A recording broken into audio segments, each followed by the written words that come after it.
बुद्ध के संग सबके लिए खुले रहते थे।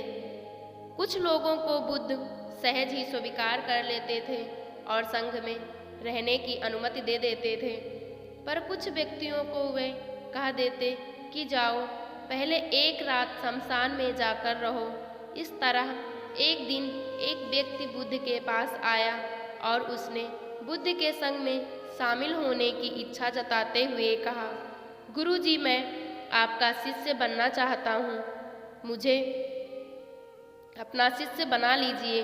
बुद्ध ने कहा, तुम्हें मेरा शिष्य बनने के लिए एक दिन पूरा शमशान में बिताना होगा और वहाँ तुम जो भी देखोगे, जो भी महसूस करोगे, मुझे आकर बताओगे।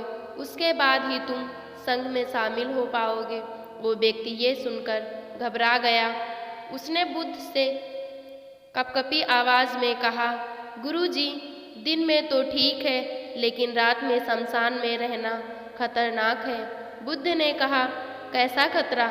व्यक्ति ने कहा, वहाँ भूत प्रेत होंगे, वे मुझे पकड़ लेंगे और जान से मार देंगे और मेरा जीवन नष्ट कर देंगे।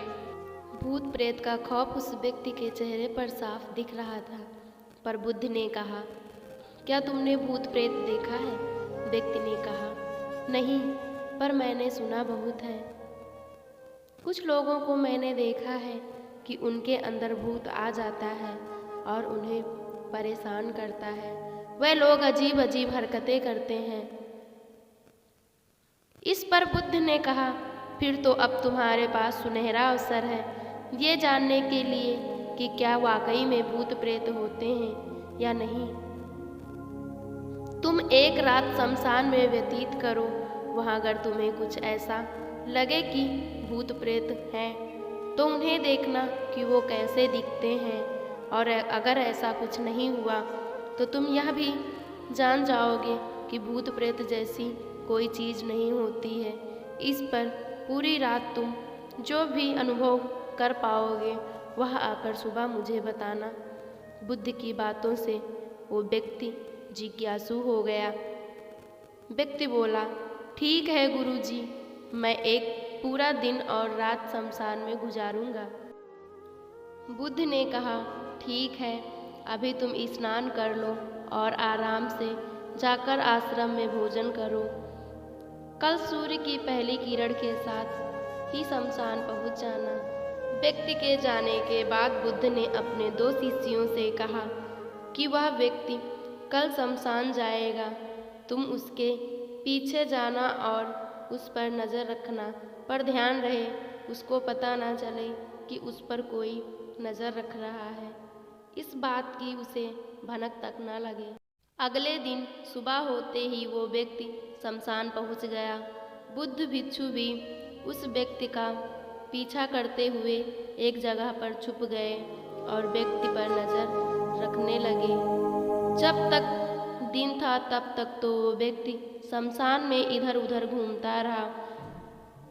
उसे खास वैसा कुछ भी अनुभव नहीं हुआ, लेकिन जैसे ही सूर्यास्त के साथ अंधेरा घिरता गया, उस व्यक्ति की धड़कनें बढ़ती जा रही थी। किसी तरह उस व्यक्ति ने पूरी रात शमशान में गुजार ही ली और सुबह होते वो बुद्ध के पास पहुंच गया। बुद्ध ने व्यक्ति से पूछा, बताओ शमशान में कैसे तुम्हारा समय व्यतीत हुआ? तुमने वहाँ पर क्या अनुभव किया और क्या क्या देखा? व्यक्ति बोला, गुरुजी, जैसे ही मैं सुबह सुबह शमशान पहुँचा तो वहाँ कुछ घंटे बाद मुझे कुछ लोगों की भीड़ शमशान की तरफ आती दिखी। एक अर्थी लिए आ रहे थे। मैंने देखा जब उन लोगों को ध्यान से तो उनमें से कुछ लोग बेहद दुखी, कुछ लोग सामान्य और कुछ लोग बेहद खुश थे। वह लोग उस मृत इंसान के बारे में बोल रहे थे कि इस व्यक्ति ने बहुत अच्छे कर्म किए हैं, बहुत किस्मत वाला है। इसके बाद उस मृत बुजुर्ग के बेटे ने अपने वृद्ध पिता की चिता को अग्नि दी अर्थी के साथ शमशान आए लोग कुछ देर वहीं खड़े रहे। चिता प्रचंड अग्नि की लपटों से धू धू करके जल रही थी। सभी लोग मायूस खड़े जलती चिता को निहार रहे थे। जैसे जैसे चिता की अग्नि मंद पड़ने लगी, वहाँ मौजूद लोगों की भीड़ वहाँ से जाने लगी। थोड़ी देर बाद वहाँ 2 अर्थियाँ और आई, जिसमें से एक अर्थी किसी अमीर व्यक्ति की थी जो तरह तरह के फूलों से सजी धजी थी। उस अर्थी के आसपास बहुत से लोग थे और दूसरी अर्थी एक गरीब व्यक्ति की थी जो बेहद साधारण सी थी और उसके पास गिने चुने ही लोग थे। अमीर व्यक्ति की चिता को चंदन की लकड़ियों पर जलाई गई, बल्कि गरीब व्यक्ति की चिता को साधारण लकड़ियों पर जलाई गई। पहले अमीर व्यक्ति की चिता को जलाया गया क्योंकि वो अमीर व्यक्ति था। उसके बाद गरीब व्यक्ति की चिता को दोनों व्यक्तियों की चिताएं जब जलाई गई तो सभी लोग शमशान से चले गए, लेकिन मैं वहीं खड़ी चिताओं को देख रहा था। अब बुद्ध ने कहा, तुमने उनकी चिताओं को देखकर क्या समझा, क्या अनुभव किया? व्यक्ति ने कहा, गुरुजी, दोनों की चिताएं समान थी। दोनों के ही शरीर उन चिताओं में समान तरीके से ही जले। उसके बाद जब सब कुछ जलकर राख में बदल गया तो वो राख भी एक समान ही थी। गुरुजी, उसके बाद वहाँ पर एक औरत की अर्थी आई। उस औरत का पति बहुत दुखी था, फूट फूट कर रो रहा था। अर्थी के साथ शमशान में आए बाकी लोगों की भी भीड़ बहुत दुखी थी। सभी अब उसके पति को सांत्वना दे रहे थे। हे बुद्ध गुरु, मैंने उसमें देखा कि बहुत से लोग काफ़ी ज्ञानी थे। वे ज्ञान की बातें कर रहे थे। मैंने ध्यान से उनकी बातों को सुना तो वे लोग बोल रहे थे कि अर्थी की सवारी करते हुए मृत्यु होकर एक दिन तो सबको यहाँ आना ही है। जीवन हमें इंसानियत और परोपकार से जीना चाहिए, अधर्म कर्म से दूर रहना चाहिए। धन के पीछे हमेशा भागकर जो हम अपने जीवन का सुख चैन गंवा बैठते हैं और अशांत में जो धन इकट्ठा करते हैं, वो सब कुछ तो यहाँ धरा का धरा रह जाता है। गुरुजी, उसके बाद शमशान में कोई अर्थी नहीं आई। इस पर बुद्ध ने पूछा कि तुम सारी रात वहाँ रहे तो क्या कोई तुम्हें भूत प्रेत मिला, कोई दिखाई दिया? व्यक्ति बोला, नहीं, वहाँ मुझे कोई भूत प्रेत नहीं दिखाई दिया। हालांकि मन में एक डर था, पर सच कहूँ तो पूरी रात मैं अपने आप से डरता रहा। कभी हवाओं से हिलने वाले पत्तों की आवाज़ से डरता रहा तो कभी आसपास मौजूद जीव जंतुओं की आवाज़ों से डरता रहा। सारी रात सहमा रहा, लेकिन पूरी रात में मुझे कोई भूत प्रेत नजर नहीं आया। बुद्ध ने उस व्यक्ति से कहा, ठीक है, अब तुम जाओ और आश्रम में आराम करो। कल फिर तुम्हें पूरा दिन और रात शमशान में बिताना होगा। अब वो व्यक्ति ये सुनकर बोला, आप कैसी बात कर रहे हैं गुरुजी? आपके ही कहने पर मैंने आज पूरा दिन और पूरी रात शमशान में पड़ा रहा हूँ। वो समय मैंने कैसे काटा है मैं ही जानता हूँ। अब मैं दोबारा वहाँ नहीं जाऊँगा। बुद्ध ने कहा, देखो, जो खास चीज़ तुम्हें वहाँ जाकर मिलनी है वो तो तुम्हें अभी तक नहीं मिली है। जब तक वो चीज़ तुम्हें नहीं मिल जाती है, तुम्हें संग में शामिल नहीं कर सकता। तुम एक दिन और वहाँ जाकर रुको। व्यक्ति बोला, ठीक है, मैं कल एक दिन और एक रात व्यतीत कर लूँगा शमशान में। अगले दिन सुबह वो व्यक्ति बुद्ध का आशीर्वाद लेकर शमशान पहुँच गया। एक पूरा दिन और पूरी रात बिताकर वो व्यक्ति अगली सुबह फिर बुद्ध के पास पहुँचा, लेकिन इस बार उस व्यक्ति के चेहरे पर एक अलग ही तेज था, एक अलग ही खुशी झलक रही थी, मानो उसे वो मिल गया हो। लेकिन बुद्ध उसके मुंह से सुनना चाहते थे, इसीलिए बुद्ध ने कहा, एक ही सवाल पूछा कि क्या तुम्हें वो चीज़ मिली? व्यक्ति बोला, हाँ गुरुजी, मुझे वो मिल गई।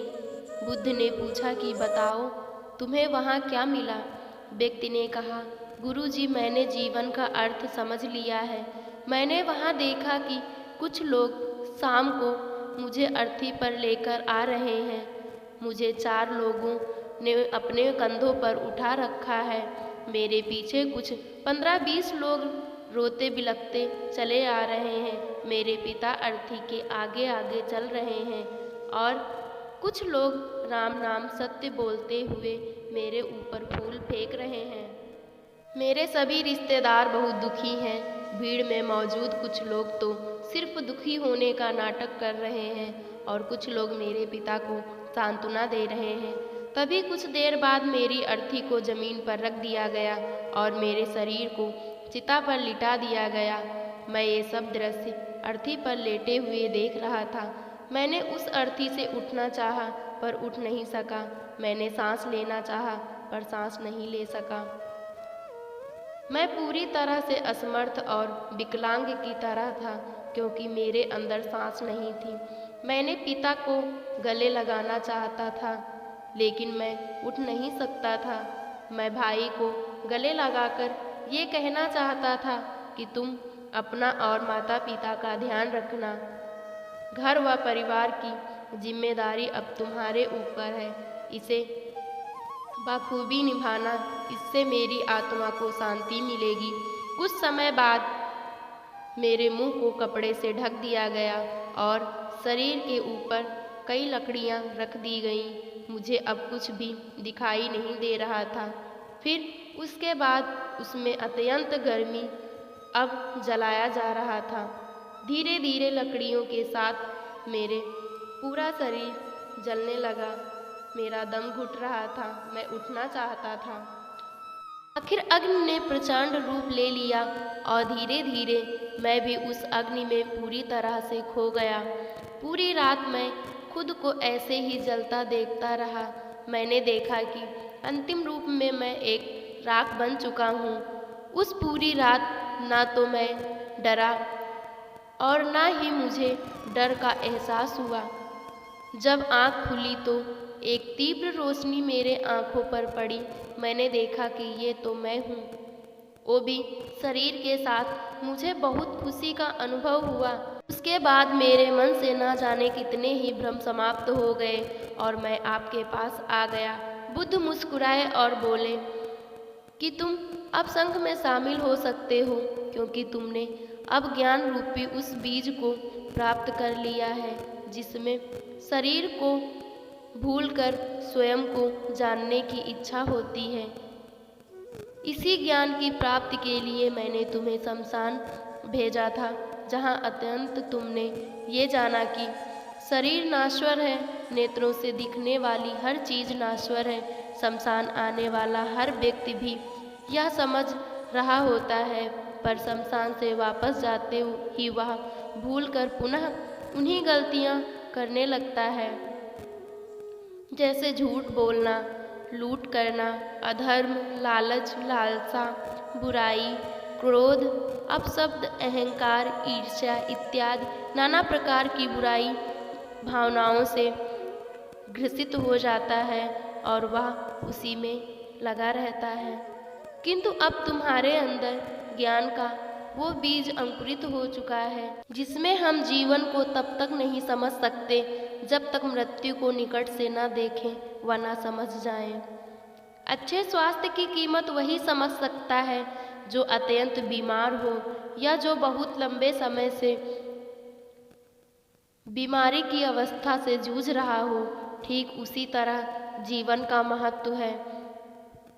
जो मृत्यु को समझ चुका है, जिसे मृत्यु का एहसास हो चुका है, वह जीवन का मूल्य जानता है। अब तुम्हें इस बीज को लक्ष्य बनाकर ध्यान की मदद से स्वयं को और ज़्यादा जानने और ज्ञान की उस सीमा पर पहुंचना है जिससे जानने के बाद कुछ भी शेष नहीं रह जाता। कोई इच्छा, कोई लालसा, कोई शेष नहीं बचती। मन हार विचार से मुक्त हो जाता है। सब शून्य में समाहित हो जाता है।